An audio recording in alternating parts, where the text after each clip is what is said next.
Hello hi అందరికీ నమస్కారం. Welcome to Suma YouTube channel. ఈ వీడియోలో నేను మీకు పేరూరు తిరునాళ్ళు చూపించబోతున్నాను. ఇంకా పద్మశాలి బౌద్ధమ సంఘంచే నిర్వహించబడిన శ్రీ భద్రావతి సమేత భావన ఋషి స్వామివారి కళ్యాణం కూడా చూద్దాం. చూడండి, మేము వెళ్ళేసరికి లేట్ అయిపోయింది. అయినా కానీ చాలా వీడియోస్ క్లిప్స్ అయితే నేను తీశాను. వెళ్ళంగానే ఒక కాకడ ఇచ్చేసారు మా చేతికి.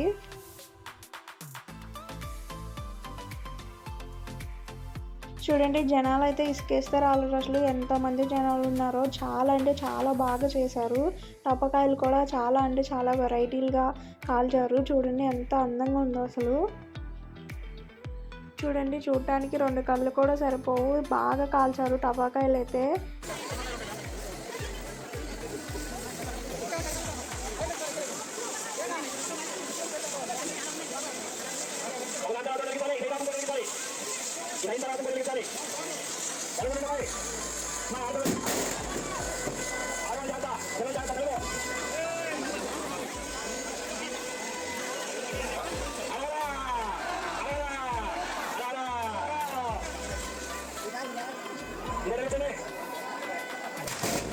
ఇంకొకసారి దీపావళి జరుపుకున్నట్టున్నాయి. నాకైతే అన్ని టపాకాయలు కాల్చారు, చాలా బాగా సెలబ్రేట్ చేశారు. ఇంకా చాలా వెరైటీలుగా టపాకాయలు కాల్చారు. నేను వీడియో ఎండ్లో చూపిస్తాను. ముందైతే మనం దేవుడిని చూసేద్దాం. చూడండి, ఇక్కడ భావన ఋషి స్వామివారి కళ్యాణం జరుగుతుంది. ఈ ఊరిలో ఒక ప్రత్యేకత ఉంది. ఇక్కడ ఈ పండుగ కోసం వీళ్ళు ఒకవైపు అమ్మవారి వైపు కొంతమంది, అయ్యవారి వైపు కొంతమంది ఉండి కళ్యాణం జరిపిస్తారు. ఒకవైపు అమ్మవారు ఊరేగుతుంటే ఒకవైపు అయ్యవారు ఊరేగుతారు. అలా ఎదురుగా వచ్చే సమయంలో ఇలా బాగా టపాకాయలు కాల్చుకొని ఒక పెద్ద పండగలాగా జరుపుకుంటాం మేము. చూడండి, ఇటు సైడ్ ఏమో భద్రావతి అమ్మవారు, అటు సైడ్ ఏమో భావన ఋషి స్వామివారు ఉన్నారు. దీన్ని ఎదుర్కోల అంటారు. ఇది జరిగిపోయిన తర్వాత ఇటు సైడ్ వాళ్ళు అటు సైడ్ వాళ్ళు కూర్చొని మనం పెళ్లి చూపులు జరుపుకున్నట్టు అమ్మవారికి అయ్యవారికి మాట్లాడుకుంటారు. తర్వాత కళ్యాణం జరుగుతుంది. అది కూడా చాలా బాగా చేశారు. చూడండి, ఇక్కడ కళ్యాణం చేసే ముందు భావన ఋషి స్వామివారి కథను మనకు వినిపిస్తారు.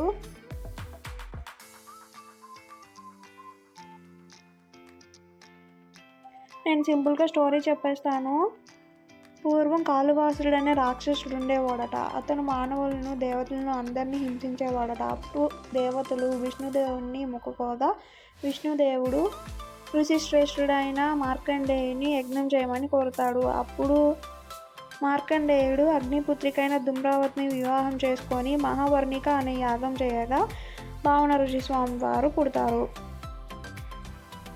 భావన ఋషి స్వామివారు కాళికాసురుడు అనే రాక్షసుడిని చంపేసిన తర్వాత అతని ఎముకలతో మగ్గం నిర్మించి వస్త్రాన్ని నేస్తాడు. అలా మానవాళికి వస్త్రదానం చేసి మహాప్రాణులను కాపాడిన ఋషిశ్రేష్ఠుడిగా మంచి పేరును తెచ్చుకున్నాడు. ఈయన మార్కండేయ పుత్రుడు. ఈయన వైశాఖ శుద్ధి పంచమి మృగశిర నక్షత్రంలో జన్మించాడు.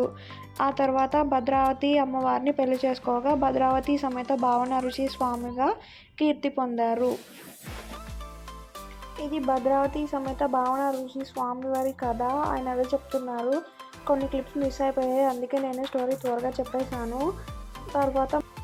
తర్వాత అమ్మవారిని అయ్యవారిని ఊరేగింపుగా తీసుకొని వెళ్ళి కళ్యాణం చేశారు. చాలా బాగా చేశారు. అంగరంగ వైభవంగా జరిగింది. అనుమతితో కళ్యాణాలు చేస్తూ ఉన్నాం.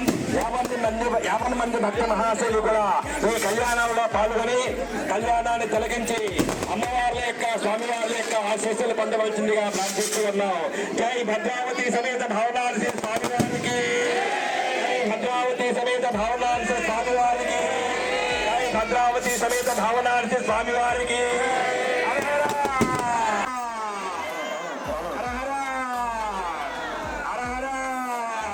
జై భద్రావతి సమేత భావనాల్సి స్వామివారికి. అబ్బాయి అమ్మవారిని రానివ్వండి, దావతలికి పంది అమ్మవారిని తీసుకెళ్ళబాయి. రండి పెద్దలు రండి.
ఫస్ట్లో టపాకాయలు కూడా చూపిస్తాను అన్నాను కదా, చూడండి ఎంత బాగుందో కదా. ఇంకా చాలా టపాకాయలు కాల్చారు. చూడండి ఇదైతే నాగపడగలాగా ఉంది, బుసలు కూడా కొడుతుంది.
చూడండి ఇలా మా ఊర్లో తిరునాళ్ళు ఇంత అంగరంగ వైభవంగా జరుపుకున్నాం మేము. మీరు కూడా చూసి ఆనందించండి. ఈ వీడియో మీకు నచ్చినట్లయితే లైక్ చేయండి, షేర్ చేయండి, సబ్స్క్రైబ్ చేయండి. Thanks for watching.